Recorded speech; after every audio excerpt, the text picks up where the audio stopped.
हरि ओम।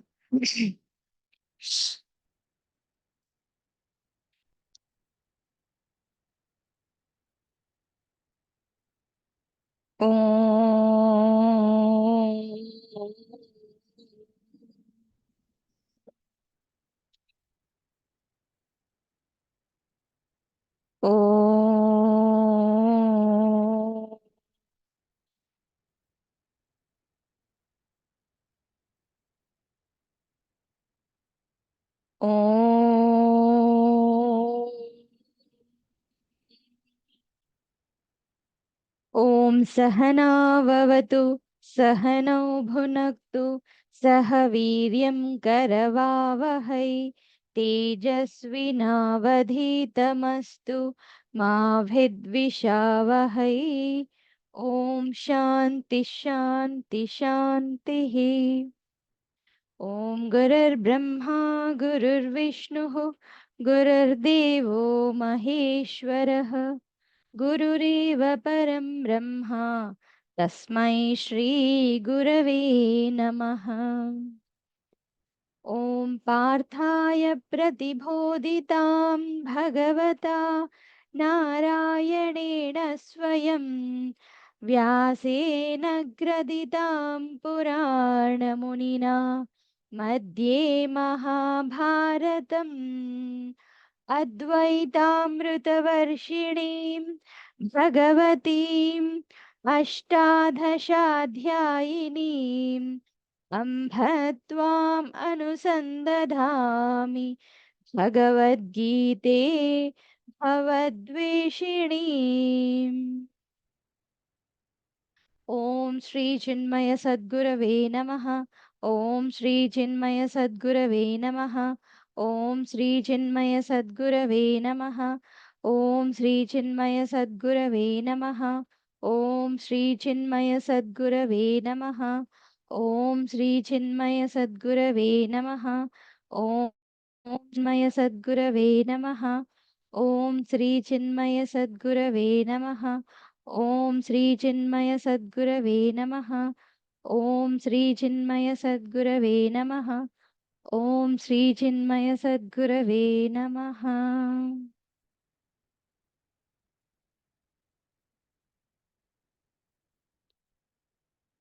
हरि ओम। భగవద్గీత రెండో అధ్యాయం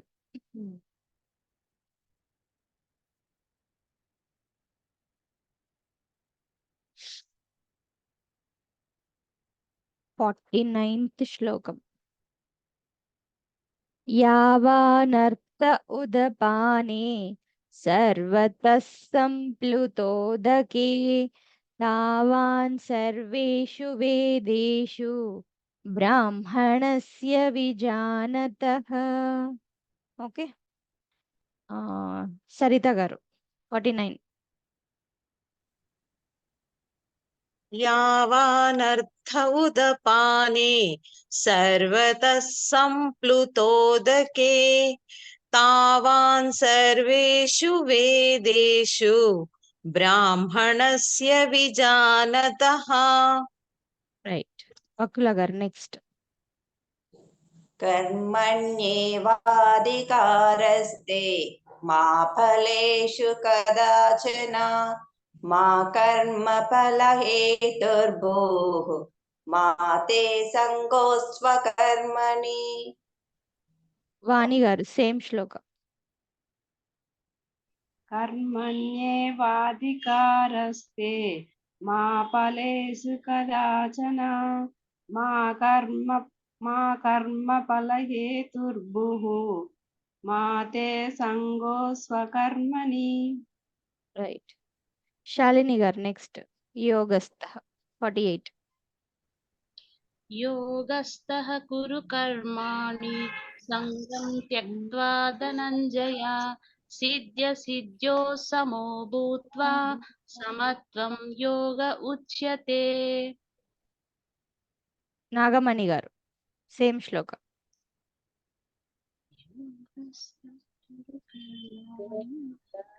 कर्माणि संगं त्यक्त्वा धनञ्जय सिद्ध्यं सिद्ध्यो समो भूत्वा సమత్వం యోగ ఉచ్యతే.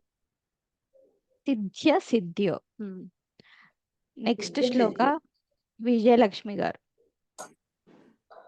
दूरेण ह्यवरं कर्म बुद्धियोगात् धनञ्जय बुद्धौ शरणमन्विच्छ कृपणाः फलहेतुवा. రాగివాణి గారు నెక్స్ట్ శ్లోక.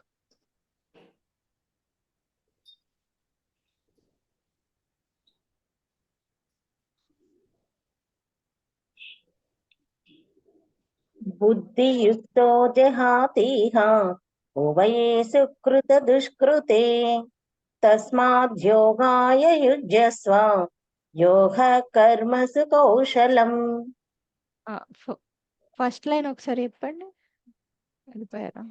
बुद्धियुक्तो जहातीह నెక్స్ట్ उभय ఉభే. उभे सुकृत दुष्कृते. రైట్. సంగీత. हरि ओम्.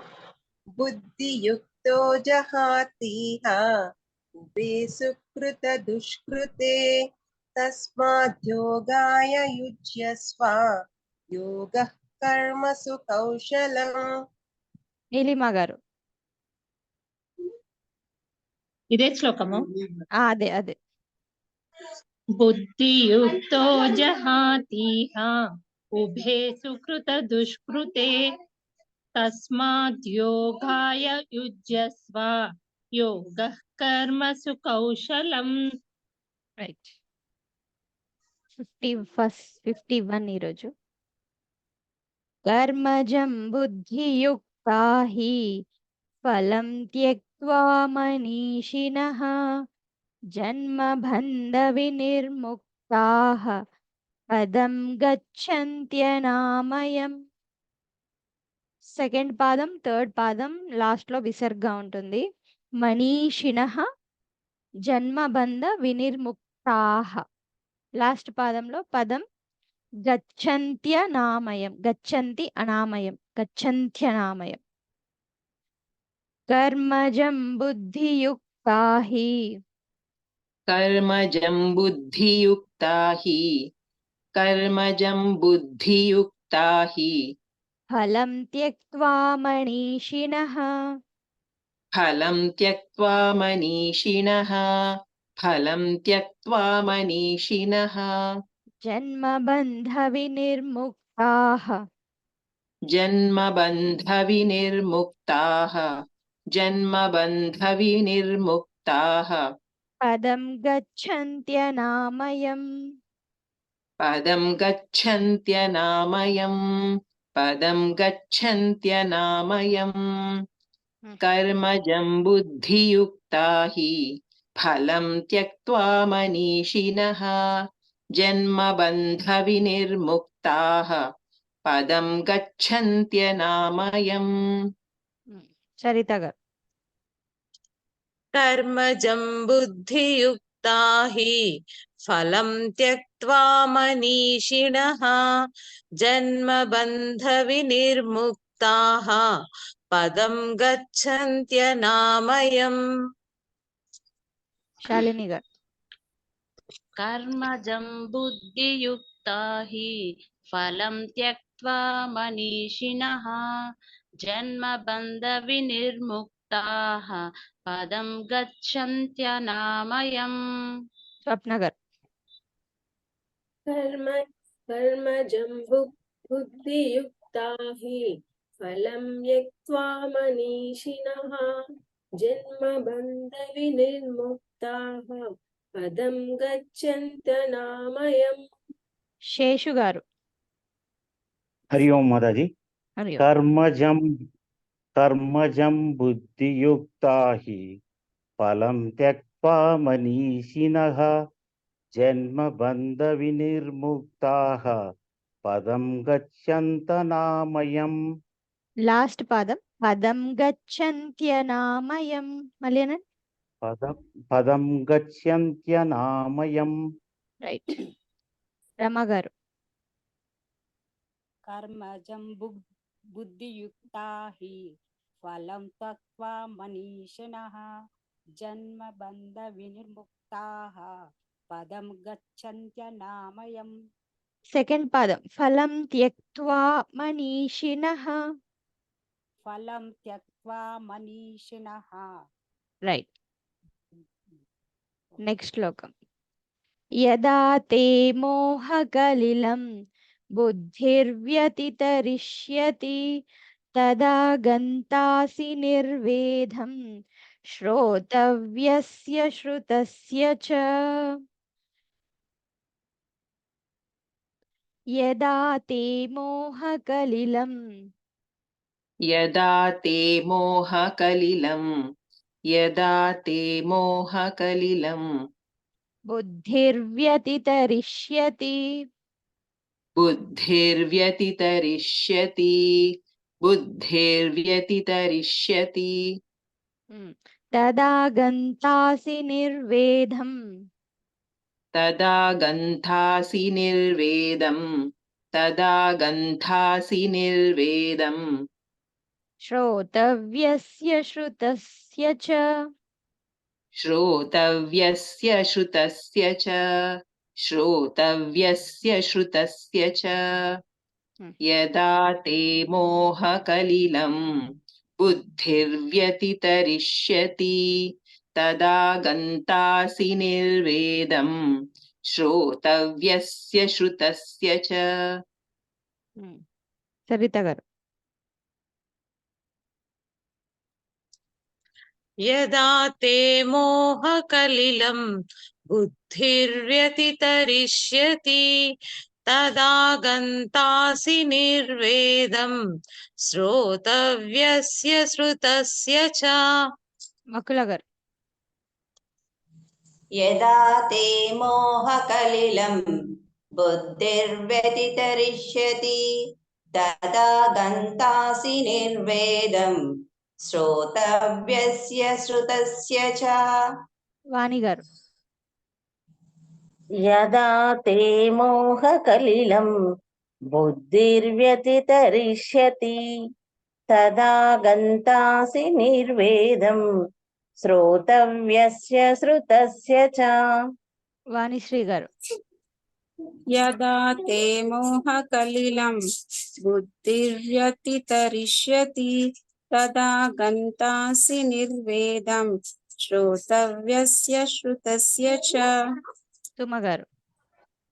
యదా తే మోహకలిలం బుద్ధిర్వ్యతితరిష్యతి తదా గంతసి నిర్వేదం శ్రోతవ్యస్య శ్రుతస్య చ. ఓకే. శ్రోతవ్యస్య. శ్రోతవ్యస్య శ్రుతస్య చ. శ్రోతవ్యస్య. శ్రోతవ్యస్య శ్రుతస్య చ. రైట్. వి రజిత గారు చెప్తారా? హరి ఓం మాతాజీ. యదా తే మోహకలిలం బుద్ధిర్వ్యతిరష్యతి తదా గంతాసి నిర్వేదం శ్రోతవ్యస్య శ్రుతస్య చ.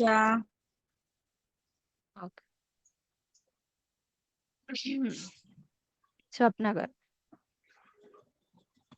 యదా తే మోహకలిలం బుద్ధిర్వ్యతితరిష్యతి తదా గంతాసి నిర్వేదం శ్రుతస్య చ. ఓకే. శృతి. యదా తే మోహకలిలం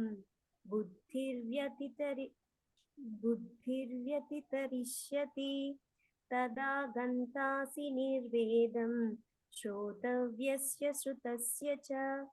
రైట్. నెక్స్ట్ 53. శృతి విప్రతిపన్నా తే యదా స్థాస్యతి నిశ్చలా సమాధావచలా బుద్ధిః తథా యోగమవాప్స్యసి.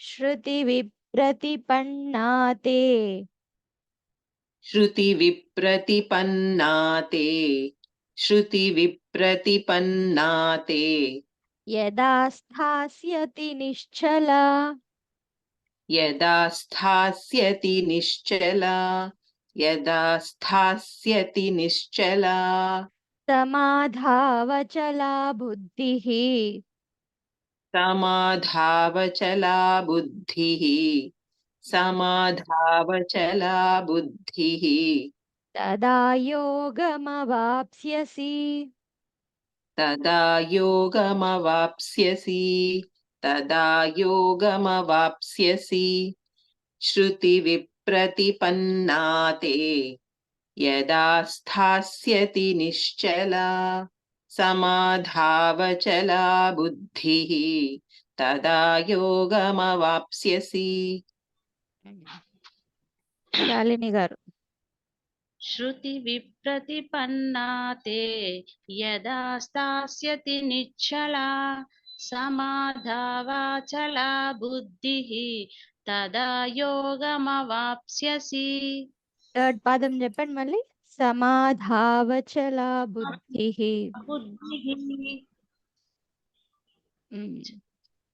విజయలక్ష్మి గారు.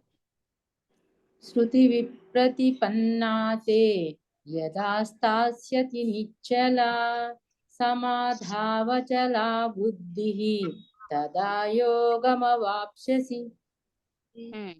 సంగీత. श्रुति विप्रतिपन्ना ते यदा स्थास्यति निश्चला समाधावचला बुद्धिः तदा योगमवाप्स्यसि. శేషు గారు. శృతి విప్రతిపన్నా తే యదా స్థాస్యతి నిశ్చలా సమాధావచలా బుద్ధిః తదా యోగమవాప్స్యసి. లత గారు. శృతి విప్రతిపన్నా తే యథా స్థాస్యతి నిశ్చలా సమాధివచల బుద్ధిః తదా యోగమవాప్స్యసి. కొంచెం చూసుకోండి అక్షరాలు. థర్డ్ పాదం సమాధావచల బుద్ధిః. బుద్ధిః హా కాదు కదా, బుద్ధిః. తదా యోగమవాప్స్యసి. తదా యోగమవాప్స్యసి. ఆహా, పాకి సావొత్తు యావత్తు రెండు ఉన్నాయి. మవాప్స్యసి. తదా యోగమవాప్స్యసి. మళ్ళీ తదా యోగమవాప్స్యసి. పాకి సావొత్తుంది కదా, పెప్సీ లాగా. అవాప్స్యసి అనండి. పకి సావత్తు, సకి యావత్తు. తథా యోగమవాప్స్యసి. తదా యోగమవాప్స్యసి. మీరు మీ దగ్గర బుక్ లో ఏమైనా మిస్టేక్ ఉందేమో చూడండి. ప కింద సావొత్తుంది. ఒకసారి ఎస్, మళ్ళొకసారి. తదా యోగమవాప్స్యసి వ్యాప్స్యసి. ఓకే, ట్రై చేస్తూ ఉండండి. శృతి. శృతి విప్రతిపన్నా తే యదా స్థాస్యతి నిశ్చలా సమాధావచలా బుద్ధిః తదా యోగమవాప్స్యసి. రైట్. శృతి విప్రతిపన్నా తే యథా స్థాస్యతి నిశ్చలా సమాధావచలా బుద్ధిః తదా యోగమవాప్స్యసి. అవాప్స్యసి అంటే పొందడం అన్నమాట, పొందుతావు. అవాప్స్యసి. ఓకే, సో ఇక్కడ వరకు శ్రీకృష్ణుడు చెప్పడం జరిగింది. ఓకేనా. సో అర్జున, నువ్వు ఏదైతే యుద్ధం చెయ్యను అనుకుంటున్నావో ఎందుకు అనేది కొంచెం ఎక్స్ప్లెయిన్ చేయడం జరిగింది. దాని తరువాత అర్జునుడికి డౌట్ వచ్చింది. ఓకే, సో యుద్ధం చేయొద్దు అన్న తర్వాత ఎక్స్ప్లెనేషన్ చేయమని చెప్పడం, నువ్వు ఎందుకోసం చేస్తున్నావు, చనిపోయే వాళ్ళంతా నీ వాళ్ళు అనుకుంటున్నావు కానీ శరీరమే పోయేది, ఆత్మ ఎప్పటికీ ఉంటుంది అనే విషయం చెప్పిన తర్వాత అర్జునుడికి డౌట్స్ స్టార్ట్ అయినాయి అనమాట. సో ఇక్కడ నుంచి స్థిత ప్రజ్ఞ లక్షణాలు స్టార్ట్ అవుతాయి. సో మనకి 2వ అధ్యాయంలో పూర్తి వేదాంతం ఉంటుంది. దాంతో పాటు ఆ వేదాంతాన్ని ఆచరిస్తున్న వాళ్ళ లక్షణాలు ఎట్లా ఉంటాయి? సో, జీవన్ముక్త లక్షణాలు. సో, స్థితప్రజ్ఞుడు ఎవరు అంటే స్థితః అంటే స్థిరంగా ఉండడం. ప్రజ్ఞః అంటే ప్రకర్షేణ జ్ఞానం. సో, ఆ జ్ఞానం ఏదైతే చెప్పబడిందో ఆ జ్ఞానంలో కంప్లీట్‌గా నిలిచి ఉండడం. అలాంటి వాళ్ళ జీవితం ఎలా ఉంటుంది జీవిత విధానం ఎలా ఉంటుంది అనేది అర్జునుడికి క్వెషన్ వస్తది. సో, ఈ శ్లోకం నుంచి నెక్స్ట్ శ్రీకృష్ణుడు చెప్పబోయే శ్లోకాలన్నీ గూడా స్థితప్రజ్ఞ లక్షణాలు. ఓకేనా? సో, మనకి 12 అధ్యాయంలో మీరు విన్నట్టయ్యేదుంటే 12 అధ్యాయంలో భక్త లక్షణాలొస్తుంటాయి. సో, భక్తుడి క్వాలిటీస్. ఇక్కడ జ్ఞాని క్వాలిటీస్. సో, అట్లాగా స్పెసిఫిక్‌గా కొన్ని ఫార్మాట్ జేసి ఎగ్జాంపుల్స్ ఇస్తూ ఉండడం జరుగుతది.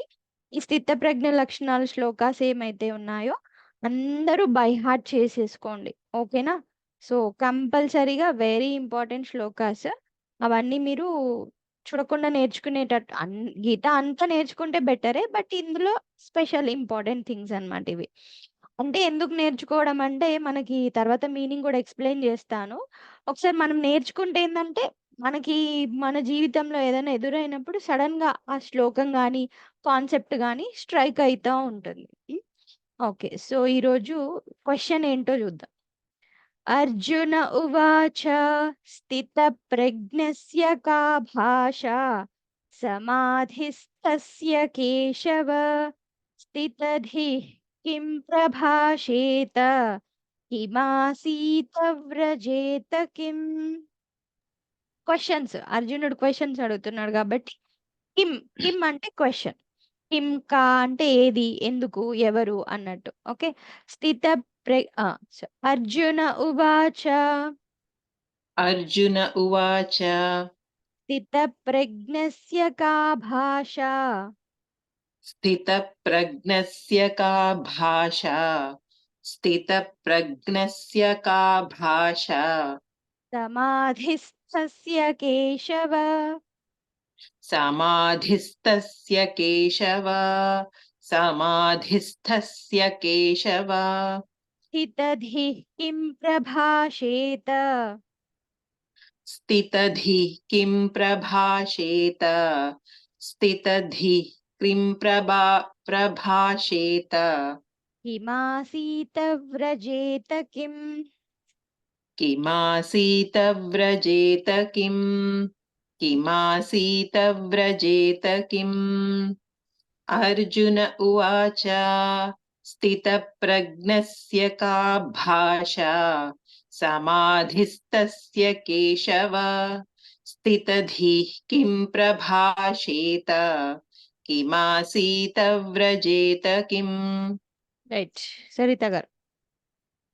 అర్జున ఉవాచ స్థితప్రజ్ఞస్య కా భాషా సమాధిస్థస్య కేశవ స్థితధిః కిం ప్రభాషేత కిమాసీత వ్రజేత కిం.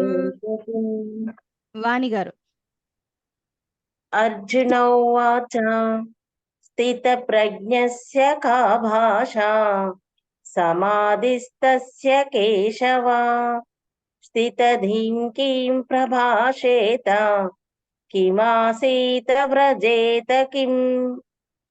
విజయలక్ష్మి గారు. అర్జున ఉవాచ స్థితప్రజ్ఞస్య కా భాషా సమాధిస్తస్య కేశవ స్థితధిః కిం ప్రభాషేత కిమాసీత్ వ్రజేత కిం.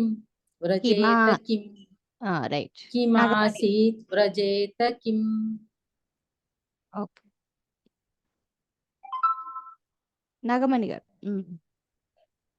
స్థితప్రజ్ఞస్య కా అర్జున ఉవాచ స్థితప్రజ్ఞస్య కా భాషా సమాధిస్తస్య కేశవ స్థితధిః కిం ప్రభాషేత కిమాసీత వ్రజేత కిం. వాణిశ్రీ గారు. అర్జున ఉవాచ స్థితప్రజ్ఞస్య కా భాషా సమాధిస్తస్య కేశవ స్థితధిః కిం ప్రభాషేత కిమాసీత వ్రజేత కిం. వి రజిత గారు.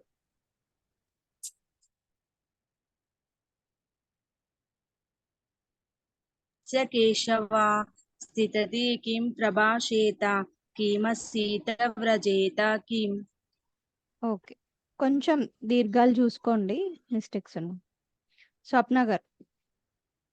अर्जुन उवाच स्थितप्रज्ञस्य का भाषा समाधितस्य केशव स्थितधिः किं प्रभाषेत किमासीता व्रजेत किम्. సెకండ్ పాదం మళ్ళీ చెప్పండి. సమాధిస్తస్య. समाधितस्य केशव సమాధి స్థాకి तस्य తావుతుంది కదా. సమాధిస్తస్య. समाधितस्य केशव. రైట్. రత్నం గారు.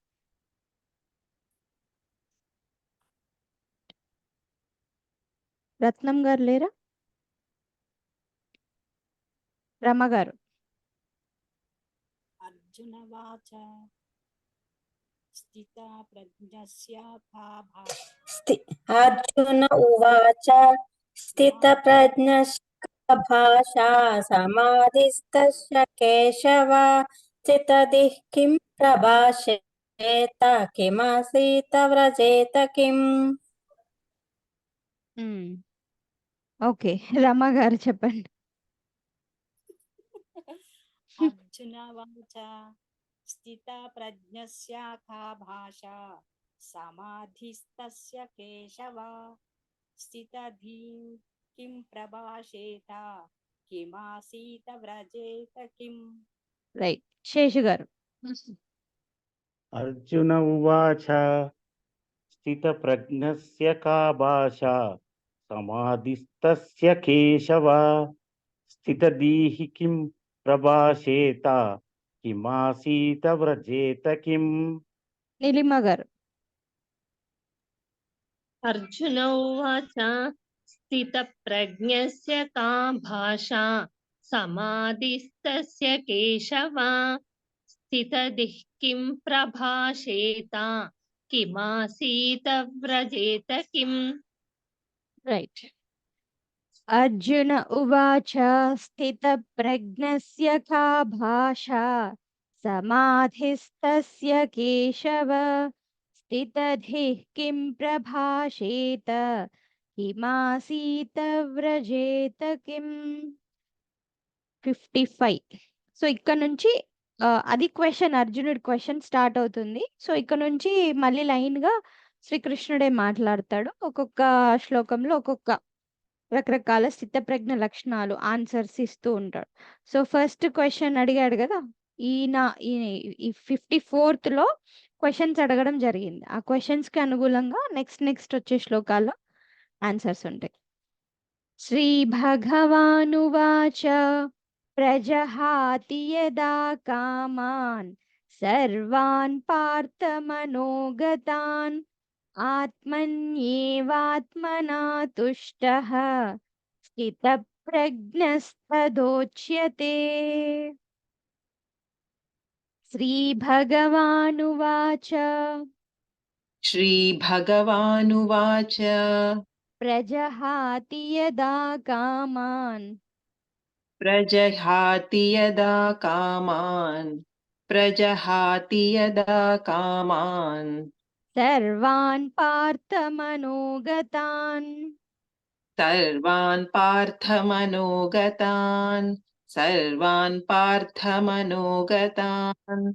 ఆత్మన్యేవాత్మనా తుష్టః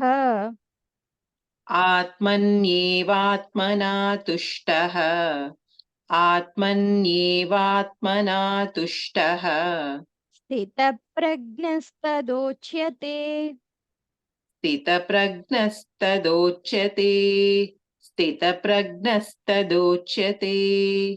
శ్రీభగవానువాచ ప్రజహాతి యదా కామాన్ సర్వాన్ పార్థ మనోగతాన్ ఆత్మన్యేవాత్మనా తుష్టః స్థితప్రజ్ఞస్తదోచ్యతే.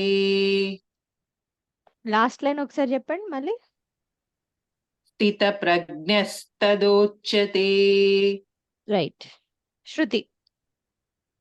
श्रीभगवानुवाच प्रजहाति यदा कामान् सर्वान् पार्थमनोगतान् आत्मन्येवात्मना तुष्टः स्थितप्रज्ञस्तदोच्यते. వకుల గారు. श्रीभगवानुवाच प्रजहाति यदा कामान् सर्वान् पार्थमनोगतान् आत्मनेवात्मना तुष्टः स्थितप्रज्ञस्तदोच्यते. భాస్కర్ గారు. श्रीभगवानुवाच प्रजहाति यदा कामान् सर्वान् पार्थमनोगतान् आत्मन्येवात्मना तुष्टः स्थितप्रज्ञस्तदोच्यते. రైట్. విజయలక్ష్మి గారు. శ్రీ భగవానువాచ ప్రజాహతి యదా కామాన్ సర్వాన్ పార్థమనోగతాన్ ఆత్మన్యేవాత్మనా తుష్టః స్థితప్రజ్ఞస్తదోచ్యతే. మళ్ళీ లాస్ట్ లైన్. స్థితప్రజ్ఞస్తదోచ్యతే. రైట్. సరిత గారు. श्रीभगवानुवाच प्रजहाति यदा कामान् सर्वान् पार्थमनोगतान् आत्मन्येवात्मना तुष्टः स्थितप्रज्ञस्तदोच्यते. శాలిని గారు. श्रीभगवानुवाच प्रजहाति यदा कामान् सर्वान् पार्थमनोगतान् आत्मन्येवात्मना तुष्टः स्थितप्रज्ञस्तदोच्यते. రత్నం గారు. श्रीभगवानुवाच प्रजहाति यदा कामान् सर्वान् पार्थमनोगतान् आत्मन्य మ్యూట్ అయిపోయింది. ఓకే. శ్రీభగవానువాచ ప్రజహాతి యదా కామాన్ సర్వాన్ పార్థమనోగతాన్ ఆత్మన్యేవాత్మనా తుష్టః స్థితప్రజ్ఞస్తదోచ్యతే. నెక్స్ట్ శ్లోకం ఊరికే చదివి వదిలేద్దాం. దుఃఖేష్వనుద్విగ్నమనాః సుఖేషు విగతస్పృహః వీతరాగభయక్రోధః స్థితధీర్మునిరుచ్యతే. 3 పాదాలకి చివరగా విసర్గ ఉంది, చూసుకోవాలి. దుఃఖేష్వనుద్విగ్నమనాః. దుఃఖేష్వనుద్విగ్నమనాః. దుఃఖేష్వనుద్విగ్నమనాః. దుఃఖేషు అను ఉద్విగ్నమనాః. సో ఉద్విగ్న అంటే ఆరాటం, ఆత్రంతో ఉన్న మనస్సు. ఉద్విగ్న. దుఃఖేష్వనుద్విగ్నమనాః. దుఃఖేష్వనుద్విగ్నమనాః. సుఖేషు విగతస్పృహః. సుఖేషు విగతస్పృహః. సుఖేషు విగతస్పృహః. వీతరాగభయక్రోధః. వీతరాగభయక్రోధః. వీతరాగభయక్రోధః. స్థితధీర్మునిరుచ్యతే. స్థితధీర్మునిరుచ్యతే. స్థితధీర్మునిరుచ్యతే. దుఃఖేష్వనుద్విగ్నమనాః. సుఖేషు విగతస్పృహః. వీతరాగభయక్రోధః. స్థితధీర్మునిరుచ్యతే. సరిత గారు. దుఃఖేష్వనుద్విగ్నమనాః సుఖేషు విగతస్పృహః వీతరాగభయక్రోధః స్థితధీర్మునిరుచ్యతే. శృతి. దుఃఖేష్వనుద్విగ్నమనాః सुखेषु विगतस्पृहः वीतरागभयक्रोधः स्थितधीर्मुनिरुच्यते. రైట్. హరి ఓం శాంతి శాంతి శాంతి. హరి ఓం శ్రీ గురుభ్యో నమః. హరి ఓం.